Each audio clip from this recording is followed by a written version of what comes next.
नमस्कार, स्वागत है आपका हमारी इस खास पेशकश में और मैं हूं आपके साथ ललित। मध्य प्रदेश छत्तीसगढ़ में विधानसभा चुनाव के बाद अब लोकसभा चुनाव की बयार बहने लगी है।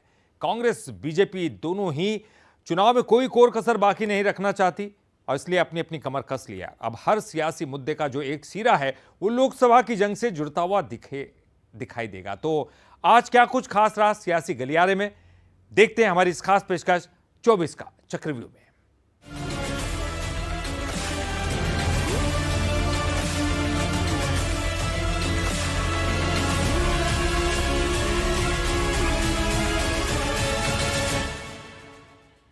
शिव बहाना, नाथ निशाना। जी हां, बात हो रही है छिंदवाड़ा की, जो लोकसभा चुनाव से पहले सियासत का केंद्र बन गया है। और इस केंद्र से जो खबरें निकलकर सामने आ रही है या फिर निकाली जा रही है, कह सकते हैं, उन्होंने जरूर सूबे की सियासत में उबाल लाकर रख दिया है। तो छिंदवाड़ा से निकलकर आ रही खबरें और उनके मायने क्या है, आइए इस रिपोर्ट द्वारा समझते हैं। जब बहन को जरूरत पड़ेगी तो भाई दौड़ के आएगा तुम्हारे लिए।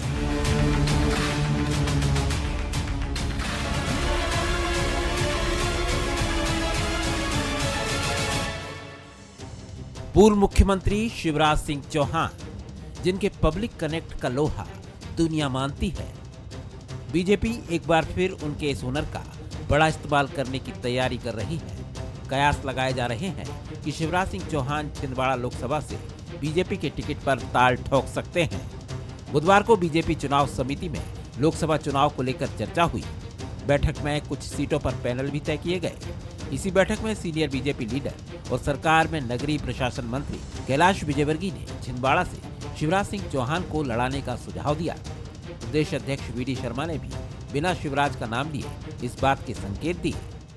लोकसभा में कैसे चेहरे नजर आने वाले? हमने देखा कि विधानसभा में आप लोग ने कमाल कर दिया। इस पर हमारा नेतृत्व तय करेगा। तो नए और पुराने चेहरे दोनों दिखेंगे। सब होंगे जीतने वाले चेहरे होंगे। छिंदवाड़ा लोकसभा सीट मध्य प्रदेश ही नहीं देश में भी कांग्रेस का सबसे मजबूत गढ़ मानी जाती रही है। आजादी के बाद से यहां अब तक जितनी बार आम चुनाव हुए, हर बार कांग्रेस को जीत मिली। सिर्फ 1997 के उपचुनाव में यहां कमल खिला था। 1952 से 1996 तक यहां कांग्रेस का कब्जा रहा। 1997 में उपचुनाव में कमलनाथ को हार मिली थी। कमलनाथ 1980 में पहली बार छिंदवाड़ा से सांसद बने। तभी से छिंदवाड़ा में चल रहा है नाथ परिवार का सिक्का। 2019 में भी नकुल नाथ ने जीता लोकसभा चुनाव। 24 में छिंदवाड़ा जीतने की कोशिश में है बीजेपी। पूर्व सीएम शिवराज के नाम की यहां चर्चा जोरों पर है। छिंदवाड़ा से शिवराज का नाम उछल रहा है। कांग्रेस इसको लेकर बीजेपी पर निशाना साध रही है। कांग्रेस का कहना है कि छिंदवाड़ा से उतारकर बीजेपी शिवराज सिंह चौहान की सियासत खत्म करना चाहती है। देखिए, बीजेपी क्या कर सकती है ये तो वो ही जाने, लेकिन मुझे नहीं लगता कि शिवराज सिंह जी छिंदवाड़ा चुनाव लड़ने जाएंगे। उनके पास अपना व्यवसाय लड़ेंगे तो वहीं से लड़ेंगे। राजनीतिक कैरियर को के प्रति कितनी सद्भावनाएं उनकी हैं, जैसा वो सोच रहे हैं वैसे ही वहीं तक शिवराज सिंह को पहुंचाना चाहते हैं। बीजेपी छिंदवाड़ा का किला फतेह करने के लिए लगातार रणनीति बना रही है। जबलपुर से महापौर जगत बहादुर अन्नू और पूर्व महाधिवक्ता शशांक शेखर को बीजेपी ज्वाइन कराना उसी रणनीति का हिस्सा जान पड़ता है। जबलपुर का सीधा असर छिंदवाड़ा पर होगा। अब नया दांव ये है कि शिवराज छिंदवाड़ा से उम्मीदवार हो सकते हैं। इससे पहले कमलनाथ के बीजेपी ज्वाइन करने की अटकलें भी हैं। कुल मिलाकर बीजेपी छिंदवाड़ा को लेकर माइंड गेम खेल रही है। क्या ये गेम नाथ परिवार के किले छिंदवाड़ा में भगवा लहराने में कारगर साबित होगा? ये बड़ा सवाल है। Bureau report, Bansal news. विधानसभा के बजट सत्र का दूसरा दिन हंगामेदार रहा। बजट सत्र में हरदा हादसे को लेकर विपक्ष ने सरकार से जांच प्रक्रिया को लेकर सवाल खड़े किए। विपक्ष ने न्यायिक जांच की मांग की और इस दौरान सदन लगातार गर्माता रहा। वहीं सीएम ने कहा कि सरकार गंभीर है और दोषियों को बख्शा नहीं जाएगा। हरदा हादसे पर सदन में जमकर संग्राम हुआ। बजट सत्र के दूसरे दिन विपक्ष ने हादसे को लेकर सरकार को जमकर घेरा। इस दौरान नेता प्रतिपक्ष उमंग सिंघार ने सीएम की गैर मौजूदगी का मुद्दा भी उठाया। सिंघार ने कहा कि हरदा की घटना बेहद गंभीर है। सीएम को सदन में होना चाहिए, लेकिन वो अपने चैम्बर में बैठे हैं। वहीं विधायक रामनिवास रावत ने कई सवाल उठाते हुए ओपन कोर्ट इंक्वायरी की मांग की। विपक्ष ने तथ्यों को छिपाने का आरोप लगाते हुए सरकार पर अधिकारियों को बचाने का आरोप भी लगाया।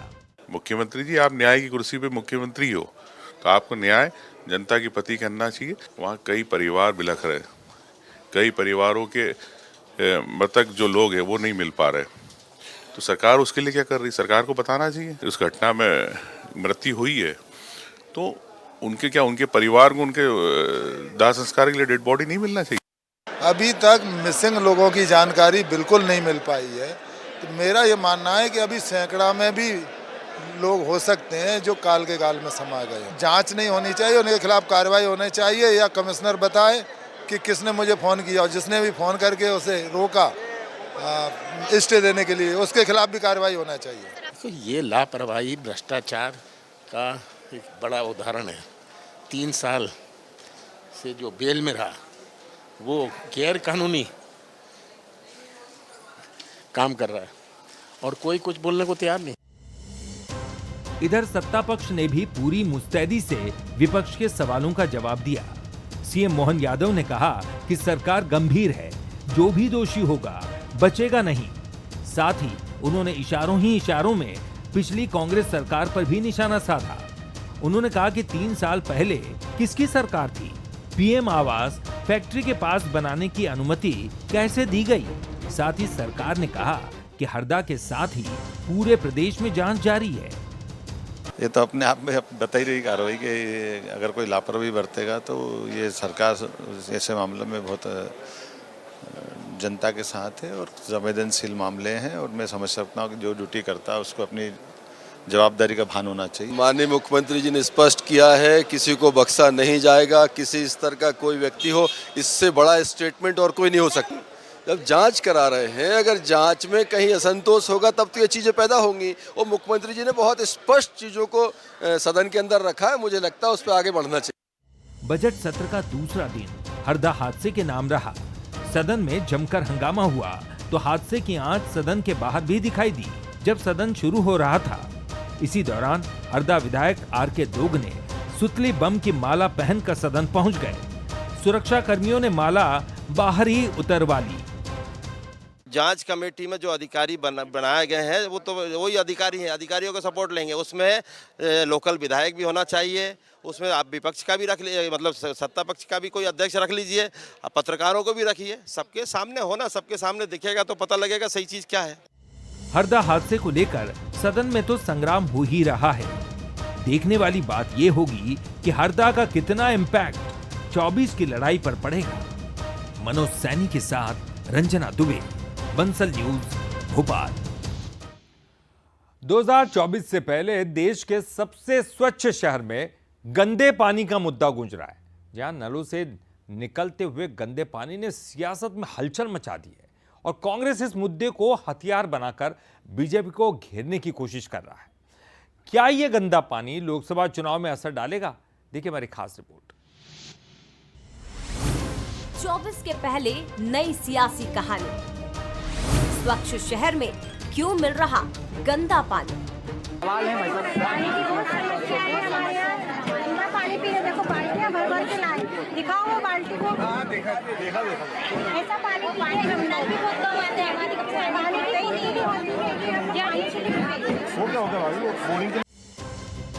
ये तस्वीरें उस शहर की हैं जो 7वीं बार स्वच्छता में नंबर 1 आया है।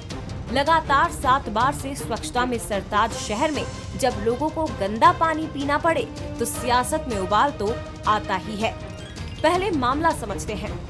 दरअसल महापौर पुष्यमित्र भार्गव इंदौर के वार्ड नंबर 54 में अवैध नल कनेक्शन को वैध करने की मुहिम में शामिल हुए थे।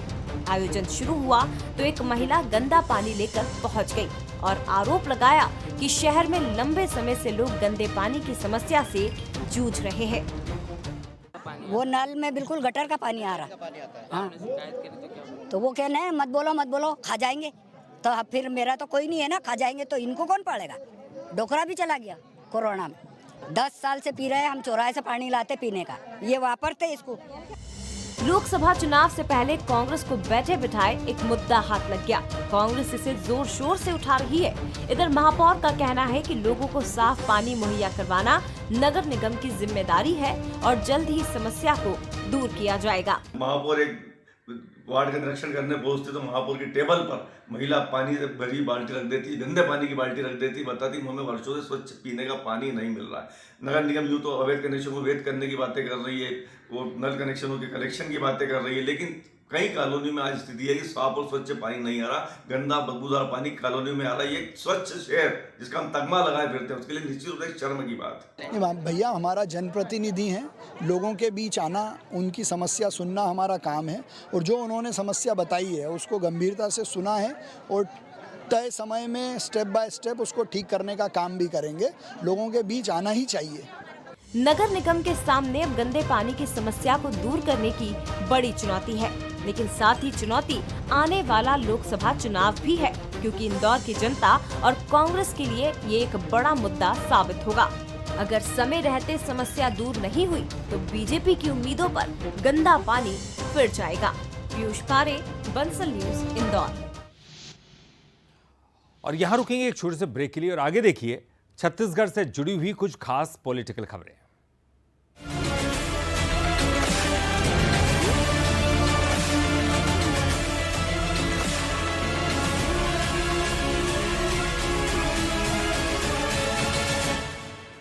आपका एक बार फिर से स्वागत है। आप देख रहे हैं 24 का चक्रव्यूह। कोई माने या ना माने, सियासत में जाति का अहम रोल होता है, जिसका कई बार फायदा होता है तो कई बार नुकसान भी उठाना पड़ता है। ऐसे में राहुल गांधी ने भी पीएम मोदी की जाति पर निशाना साधकर एक नई बहस को जन्म दे दिया है। राहुल गांधी ने मोदी को ओबीसी नहीं जनरल कास्ट का बताया तो बीजेपी ने राहुल गांधी पर ही सवाल खड़े कर दिए। तो आखिर क्या है जाति का ये जाल, इस रिपोर्ट से समझाते हैं। ये जो आपका प्रधानमंत्री है, इसने पूरे देश को झूठ बोला कि ये पिछड़े वर्ग का है। ये तो पिछड़े वर्ग का पैदा नहीं हुआ था, ये तो जनरल कास्ट का आदमी है। ये पूरे ओबीसी वर्ग को झूठ बोल रहा है, बेवकूफ बना रहा है। राहुल गांधी ने एक बार फिर पीएम मोदी की जाति को लेकर बड़ा हमला बोला। ओडिशा से रायगढ़ पहुंची भारत जोड़ो न्याय यात्रा को संबोधित करते हुए राहुल ने बीजेपी और मोदी को निशाने पर लिया। राहुल गांधी ने कहा कि बीजेपी और मोदी पिछले 10 सालों से जनता को जाति के नाम पर बेवकूफ बना रहे हैं। खुद को ओबीसी वर्ग का बताने वाले नरेंद्र मोदी से कोई पूछे कि वो गुजरात की जनरल कास्ट में पैदा होने के बाद खुद को ओबीसी कैसे बता रहे हैं। जब भी आपके पास बीजेपी के कार्यकर्ता आएंगे, उनसे एक बात पूछना कि भैया ये जो आपका प्रधानमंत्री है, इसने पूरे देश को झूठ बोला कि ये पिछड़े वर्ग का है। ये तो पिछड़े वर्ग का पैदा नहीं हुआ था, ये तो जनरल कास्ट का आदमी है। ये पूरे ओबीसी वर्ग को झूठ बोल रहा है, बेवकूफ बना रहा है। राहुल गांधी के इस बयान ने छत्तीसगढ़ के साथ साथ देश भर में ओबीसी बनाम जनरल की बहस छेड़ दी है। इस बयान को एक बार फिर बीजेपी राहुल गांधी के ही खिलाफ इस्तेमाल करने की तैयारी में है। बीजेपी का कहना है कि राहुल गांधी ने मोदी नहीं ओबीसी वर्ग का अपमान किया है। क्या राहुल गांधी अपने साहू समाज से आने वाले पूर्व मंत्रियों और नेताओं को ओबीसी नहीं मानते? मोदी जी के जाति पर राहुल जी सवाल उठा रहे हैं। छत्तीसगढ़ में जो साहू होते हैं वो गुजरात में इसी समुदाय को बिलोंग करते हैं। यह एक पक्ष है, जाति का पक्ष। लेकिन मैं राहुल गांधी जी से पूछना चाह रहा हूं कि मोदी जी पर सवाल उठाने से पहले वो नकली गांधी को जवाब देना चाहिए और इतिहास बताना चाहिए कि वो राहुल नेहरू से कैसे राहुल गांधी बने। जब जब लोकसभा चुनाव नजदीक आते हैं, कांग्रेस पीएम मोदी की जाति को लेकर हमेशा सवाल खड़े करती है। लेकिन इस बार राहुल का बयान छत्तीसगढ़ की जमीन पर आया है। राहुल के इस बयान के सियासी मायने तो कई निकाले जा सकते हैं, लेकिन लोकसभा चुनाव से पहले छत्तीसगढ़ की जनता और ओबीसी वर्ग इसके क्या मायने निकालेंगे, ये तो आने वाला वक्त ही बताएगा। Bureau report, Bansal news. Chhattisgarh की दुर्ग लोकसभा सीट पर सियासी घमासान शुरू हो चुका है। विधानसभा में जीत के बाद बीजेपी अब दोगुने उत्साह के साथ लोकसभा की तैयारी में जुटी है। तो वहीं महतारी वंदन और अयोध्या दर्शन योजना की शुरुआत के बाद बीजेपी 11 की 11 सीटने का दावा कर रही है, तो कांग्रेस के अपने ही दावे हैं। बीजेपी अपने वादों को एक एक कर पूरा कर 2024 की बिसात बिछाने लगी है। मोदी की गारंटियों में शुमार महतारी वंदन योजना और अयोध्या दर्शन योजना की शुरुआत कर बीजेपी ने लोकसभा चुनाव की तैयारी भी तेज कर दी है। खासकर दुर्ग सीट पर बीजेपी ने अभियान को तेज कर दिया है। लोकसभा चुनाव कार्यालय की शुरुआत कर दी गई है। वहीं अयोध्या दर्शन के लिए आस्था स्पेशल ट्रेन दुर्ग से ही रवाना की गई है, जिसके बाद दुर्ग बीजेपी उत्साहित है। बीजेपी नेताओं का कहना है कि इसका सीधा लाभ लोकसभा चुनाव में मिलेगा। बीजेपी सभी 11 सीटों पर जीत दर्ज करेगी, क्योंकि बीजेपी जो कहती है वो करती है। किसी को उम्मीद नहीं था कि राम मंदिर बन जाएगा, लेकिन आज राम मंदिर बना। हम सब दर्शन भी करके आए और आज निरंतर रोज तीर्थयात्रियों को लोगों पार्टी के द्वारा भेजा जा रहा है और लगभग लोकसभा चुनाव के पहले पूरे भारत से ज़्यादा लोग राम मंदिर का, भगवान प्रभु का दर्शन कर लेंगे, ऐसी उम्मीद। आज भारतीय जनता पार्टी की जो राष्ट्रीय घोषणा पत्र में था राम मंदिर को लेकर, तो हिंदुत्व हमारे एजेंडे में था राम मंदिर, उस कार्य को हमने पूरा किया।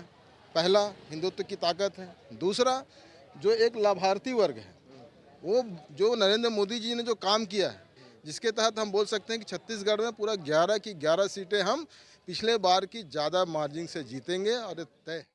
कांग्रेस छत्तीसगढ़ के जरिए दिल्ली में सरकार बनने के सपने संजो रही थी, लेकिन विधानसभा चुनाव के नतीजों ने उसकी उम्मीदों को बड़ा झटका दिया है। दुर्ग में कांग्रेस की कोई खास तैयारी नजर नहीं आती।